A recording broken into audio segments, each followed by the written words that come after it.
Hola, ¿qué tal? Bienvenidos un día más al canal de Son de Lugo. Y hoy vamos a hablar sobre una cuestión que, pues, provoca así bastantes confusiones en relación con qué es el poder político, qué es más importante para quién tiene más poder a la hora de controlar los aparatos del Estado.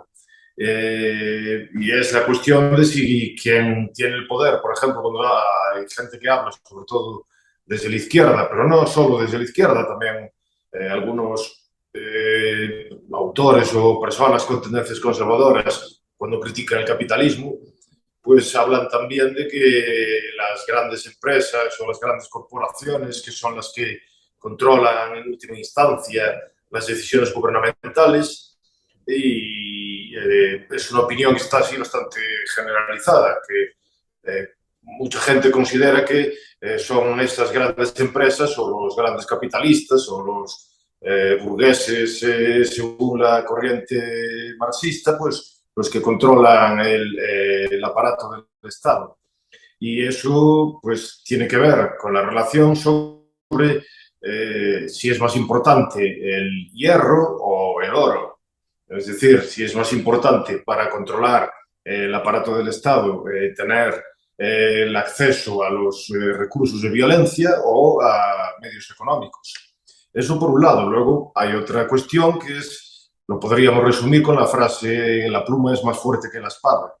que es también en relación con los que dicen que es más importante pues, la capacidad de persuasión o los argumentos o la opinión pública que el uso estricto de la violencia. Entonces, primero vamos a hablar sobre la cuestión de pues, si los medios económicos o el poder económico, como le llaman algunos, pues es más importante o no que la violencia física. Y en este sentido, pues evidentemente ese punto de vista tiene, no es el exclusivo, pero tiene una gran relación con el punto de vista marxista, o con lo que se conoce también con la teoría del conflicto. Los autores que pertenecen a la teoría del conflicto consideran, por ejemplo, que hay dos tipos de clases. Una clase social, que es la que tiene acceso y controla y tiene el dominio sobre el resto de la población, y la otra clase social pues estaría sometida, oprimida o tendría que obedecer a la primera. Y hay distintos autores que se enmarcan dentro de esta tradición, y Karl Marx o el marxismo y todas las teorías que en mayor o menor medida beben del marxismo, pues también pertenecen a esta tradición del conflicto.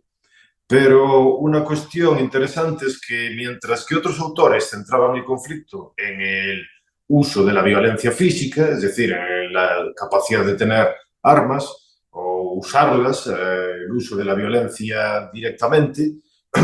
Karl Marx se va a centrar en la propiedad de los medios de producción. Y entonces él va a decir que son los burgueses y los capitalistas en la sociedad capitalista, porque en otro tipo de sociedades pues habría otras clases sociales que serían las que tendrían la propiedad de los medios de producción, por ejemplo, los señores feudales en la Edad Media o los esclavistas en las sociedades esclavistas. Y entonces Marx dice que son los burgueses, como los que tienen ese acceso a la propiedad de los medios de producción, los que oprimen y explotan a los trabajadores a través de lo que él llama el concepto de plusvalía, que es básicamente, pues, en vez de pagarles el valor completo de aquello que los trabajadores producen con su trabajo, pues le pagan menos y de esta forma los burgueses se enriquecen. Esta teoría, evidentemente, es un error intelectual tremendamente grave, pero no estamos ahora aquí para refutar ese punto de vista, sino para refutar más exactamente el punto de vista de que Marx también decía que los burgueses, en última instancia, son los que utilizan el aparato del Estado para reprimir pues, las demandas de los obreros y de los trabajadores. Entonces decía que el Estado era un instrumento de clase, en este caso de la clase burguesa. y por lo tanto él estaba en contra de por ejemplo, de la socialdemocracia o de aquellas medidas que intentaban conseguir reformas supuestamente que favorecían a los trabajadores a través de los mecanismos políticos de las democracias liberales, porque consideraba que, evidentemente, si el Estado burgués era un instrumento de clase, iba a estar siempre al servicio de los intereses de la clase dominante y por lo tanto de ahí era necesaria el uso de una revolución para pues, expropiar a los expropiadores. Ahora bien, este punto de vista, aunque no se mantenga de forma estricta con toda la teoría o el aparato teórico marxista, lo mantienen todos aquellos que creen que los gobiernos democráticos están sometidos al poder de las grandes empresas y de las grandes corporaciones y que, por lo tanto, lo que necesitamos hacer es implementar reformas para quitarle ese poder o esa relevancia a las grandes corporaciones, porque el Estado, parece como que está el pobre Estado, que no tiene capacidad, pues está sometido por el poder tremendo de esas grandes empresas, que básicamente es verlas como si fueran pues estas compañías como las de los villanos de James Bond, que siempre es un supervillano con un plan malévolo y que tiene básicamente como si fuera una empresa privada que tiene también mecanismos para hacer el mal y para imponer un plan maligno. Y en primer lugar, la idea fundamental hay que recordar es que Marx copió, o digamos que fue influido por una teoría de clase previa, y él lo reconoce de forma estricta en su obra. Él decía que estaba influido por economistas liberales, los industrialistas franceses como Comte o Dunoyer, Charles Comte, no Augusto Comte, el sociólogo, ese es de los malos. Pues estos autores también establecían la idea de que había una diferencia entre dos tipos de clases que tenían intereses contrapuestos, pero esas clases no estaban basadas en elementos económicos, tal como lo decía Marx, sino que estaban basadas en la capacidad de utilizar la violencia física. Y eso es lo que da lugar, junto con otras tradiciones, a lo que se conoce como la teoría libertaria de las clases, que es verdad que sí que establece que hay una diferencia radical entre dos tipos de clases, pero que esa diferencia es entre aquellos que tienen controlan el aparato del Estado, que pueden imponer medidas, que pueden utilizar la violencia, que pueden cobrar impuestos, que pueden encarcelar a la gente, y el resto de la población, o básicamente, como lo decía John Calhoun, este teórico y fue político también en Estados Unidos del sur y que tiene ideas muy extraordinariamente interesantes. Luego tenía otras características no tan loables, como por ejemplo era defensor del esclavismo, pero él reconocía directamente que se producía siempre una situación en la que había dos clases y cuyos intereses eran contradictorios, y entonces él las dividía entre aquellos que pagaban impuestos y aquellos que cobraban de impuestos. Unos eran productivos, producían e incrementaban la riqueza, y otros eran básicamente parasitarios. Tenían que vivir de las clases productivas, de aquellos que creaban cosas y creaban riqueza y podían luego intercambiarla. Entonces, esa es la diferencia fundamental. La diferencia fundamental, al contrario de lo que decía Marx, pero eso se debe precisamente a la corrección de la teoría de la plusvalía. Marx pensaba que el valor de las cosas dependía del número de horas de trabajo socialmente necesario para producirlas, y que los burgueses o los capitalistas le pagaban menor número, un valor menor del número de horas de trabajo socialmente necesario para producir un producto, pues a los trabajadores. Entonces, en vez de pagarle por el número completo de horas, le pagaban menos y de ahí sacaban el beneficio. Esta teoría, evidentemente, es un error completo y absoluto, porque el valor de las cosas no depende ni del número de horas de trabajo que socialmente sea necesario para producirlas, ni de ninguna otra teoría basada en el coste. El ejemplo clásico que se suele utilizar para ver esto es que si, por ejemplo, yo me lanzo al mar a coger una perla porque la quiero vender luego esa perla porque es valiosa. Y si cuando llego al fondo, en vez de coger una perla, pues cojo una piedra que hay al lado, pues aunque el número de horas de trabajo socialmente necesario para conseguir la piedra es el mismo que el que haría falta para conseguir la piedra no vale absolutamente nada, porque el valor de las cosas es subjetivo, no está en la cosa, sino que está en los deseos de las personas, en lo que ellos creen que puede, si ese determinado elemento puede satisfacer o no sus necesidades o tal como ellos las perciben. Entonces, la diferencia fundamental entre un y otro, entre ambos puntos de vista, es que para unos el hierro, es decir, la espada o las armas o el acceso al uso de la violencia, es siempre más importante que el oro, es decir, los medios económicos o la riqueza o que tengas una empresa muy que crezca mucho y que tenga unos grandes recursos. Porque si tú tienes las armas y tienes, como por ejemplo los estados, el monopolio de la violencia, puedes estar primero, puedes cobrar, puedes conseguir oro a través de precisamente quitárselo a aquellos que producen cosas. Y en segundo lugar, puedes hacer también establecer normas que vayan a darle privilegios a determinadas, por ejemplo, empresas para evitar que los competidores pues le supongan un problema. Entonces, aunque descriptivamente los marxistas a veces sí que tienen pues, análisis más o menos acertados porque ven que hay una relación entre determinadas empresas y el aparato del Estado, sin embargo, analíticamente esa no hace una explicación correcta. Simplemente pueden en ocasiones describir las cosas de una forma correcta.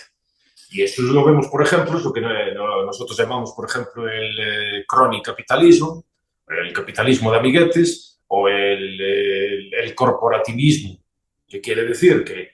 algunas empresas utilizan, intentan influir o intentan persuadir o, por ejemplo, ofreciéndole trabajo a políticos después de que los políticos hayan acabado su carrera pública, pues les ofrecen trabajos muy bien remunerados, muy sustanciosos, que es lo que se conoce como las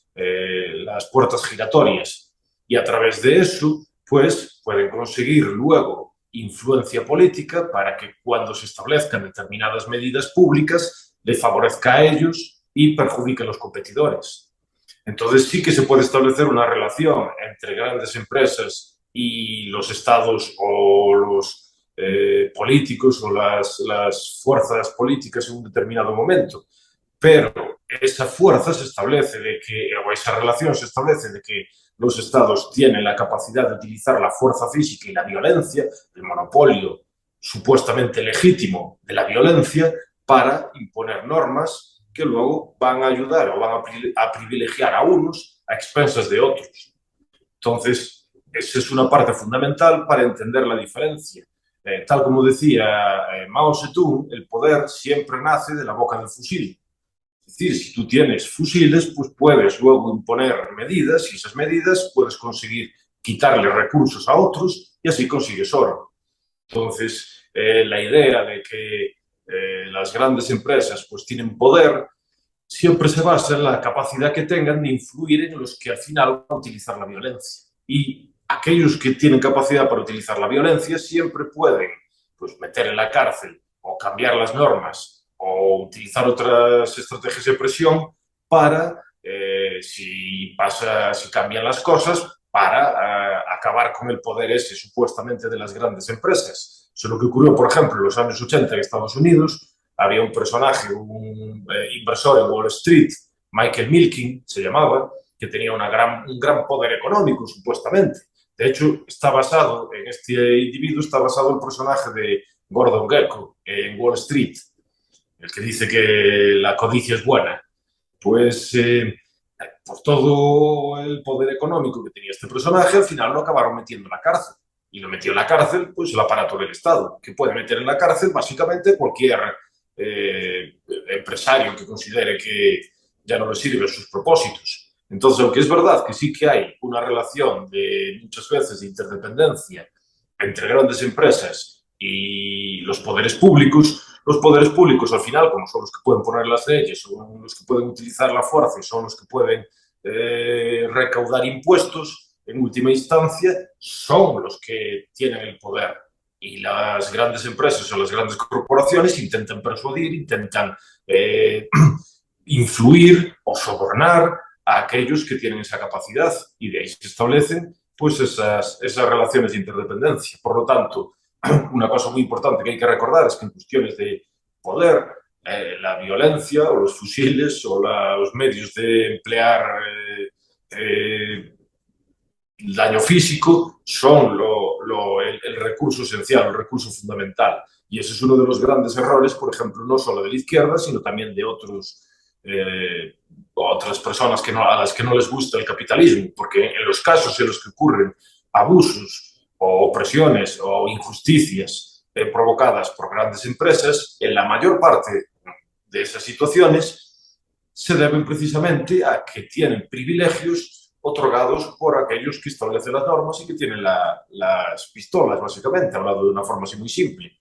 Entonces, esa es la primera cuestión que hay que recordar, que en este caso el hierro es una metáfora, evidentemente, no es una cuestión económica. El hierro vale más que el oro si lo que quieres es conseguir poder político. Pero luego hay otra serie de autores que hablan también de la importancia de las ideas y de la opinión pública. Y eso se puede representar, por ejemplo, en la idea de que la pluma es más fuerte que la espada. Es decir, que utilizar los argumentos, utilizar la capacidad de persuasión, en última instancia es más efectiva a la hora de lograr un apoyo sólido y estable que no utilizar exclusivamente la violencia. Así, por ejemplo, Napoleón, influido por Talleyrand, me parece, decía que las bayonetas eran muy útiles para muchas cosas, excepto para sentarse sobre ellas. Lo que quiere decir que no puedes utilizar en exclusivamente la violencia si quieres mantener el control del aparato político en determinado momento. Tienes que también intentar conseguir o persuadir a la gente para que te ofrezca su apoyo, o para que, como mínimo, para que no intente rebelarse, y para que sea más fácil de esa forma pues subsistir a lo largo del tiempo. Y este punto de vista pues tiene cosas, evidentemente, que son correctas, son verdaderas. En última instancia, nadie puede gobernar solo. Es una de las cosas que dice, por ejemplo, un politólogo moderno, que es de Mesquita, en el Manual del Dictador, por ejemplo. Uno nunca gobierna solo. Es lo mismo que decía, por ejemplo, lo decían tanto David Hume como Etienne de la Boétie en el discurso de la servidumbre voluntaria. Siempre necesitas, como mínimo, convencer a una guardia de corps o un grupo de soldados para que luchen por tu causa. Y si no eres capaz de convencerlo, y a ellos, evidentemente, son los que vas a utilizar para que utilicen la fuerza física, pues con ellos no puedes utilizar la fuerza física porque son ellos los que la tienen. Entonces, necesitas convencerlos de alguna forma. De ahí la idea de que algún tipo de justificación de persuasiva es necesaria. Este punto de vista pues,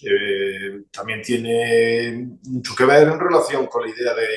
por ejemplo, la opinión pública en las democracias modernas. Pero realmente aquí es donde se produce el cambio, o una idea que podemos criticar sobre esta idea de que la pluma es más fuerte que la espada. Porque todo depende también del conjunto de gente al que necesites convencer para tener la capacidad de pues, tener el poder, y del ámbito de las intervenciones que vayas a realizar. Cuanto más poder tengas, cuanto más capacidad de intervenir en todos los ámbitos de la sociedad tengas, más influyente o más necesario será el uso de la persuasión. Cuando tu poder sea más limitado, más fácil es mantenerse utilizando solo la violencia. Por ejemplo, Benjamin Ginsberg, que es un politólogo, de los pocos politólogos libertarios que existen, y que tiene un libro dedicado sobre la opinión pública, se llama The Captive Public, que explica cómo la opinión pública ayuda al incremento del poder del Estado. dice que realmente en las sociedades más tradicionales o en sociedades no democráticas no era necesario convencer a la mayor parte de la población para poder seguir manteniendo el poder. Realmente ahí se podía mantener exclusivamente utilizando la fuerza y solo tenías que convencer a una pequeña élite, a aquellos que básicamente pues iban a compartir parte del poder contigo.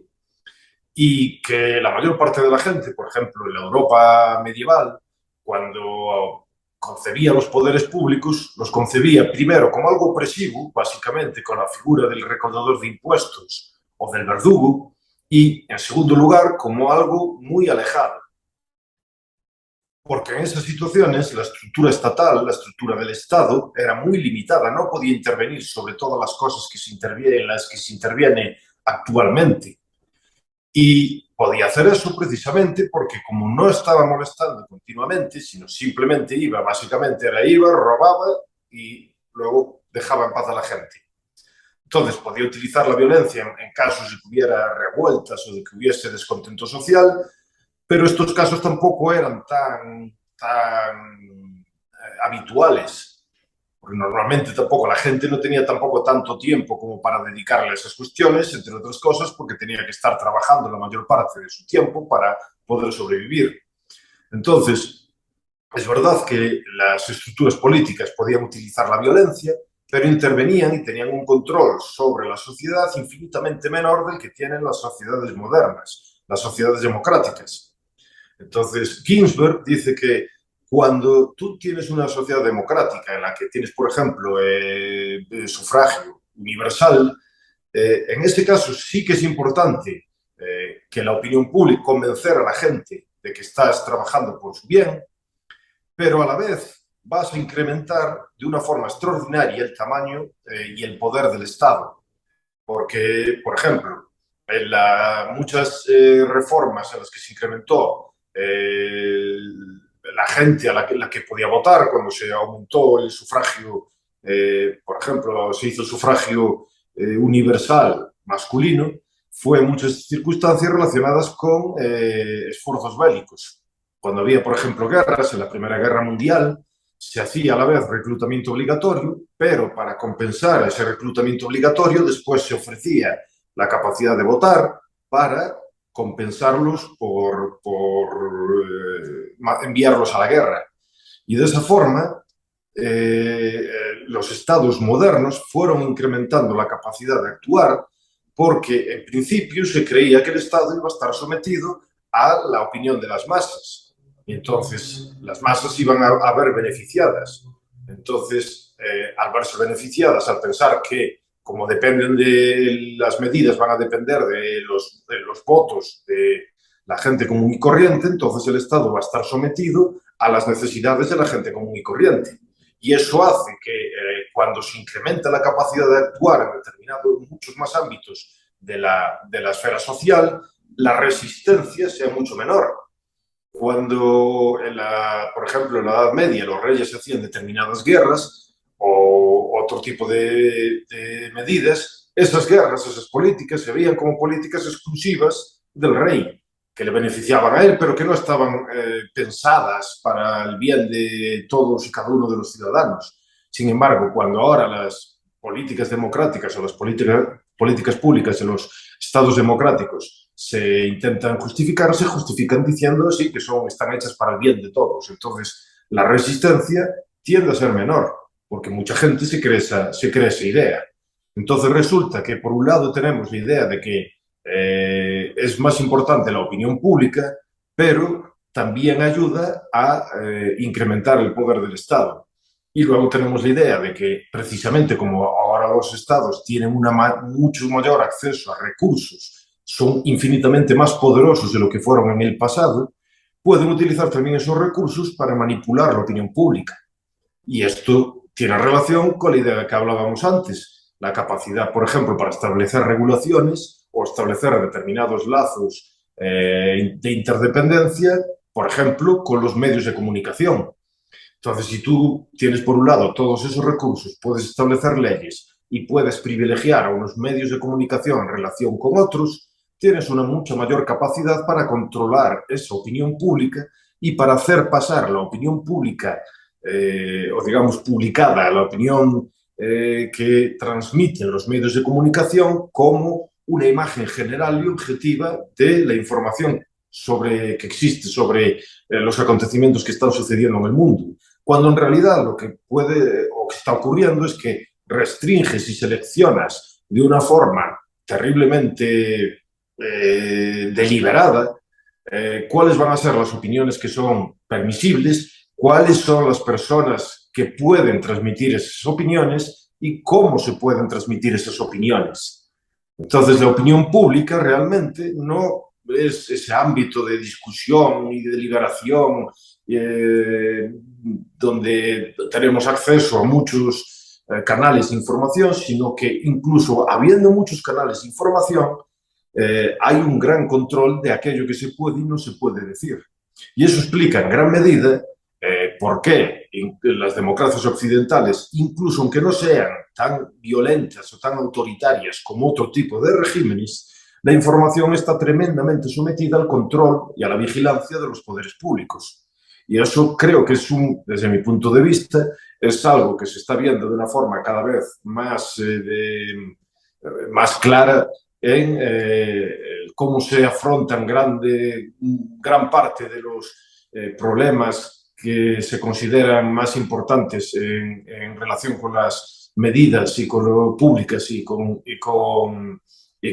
la atención de los gobiernos. Y pues eso era de lo que quería hablar hoy, un poquito por encima, para dar así algunas pinceladas. Muchas gracias por escucharnos y nos vemos para la siguiente.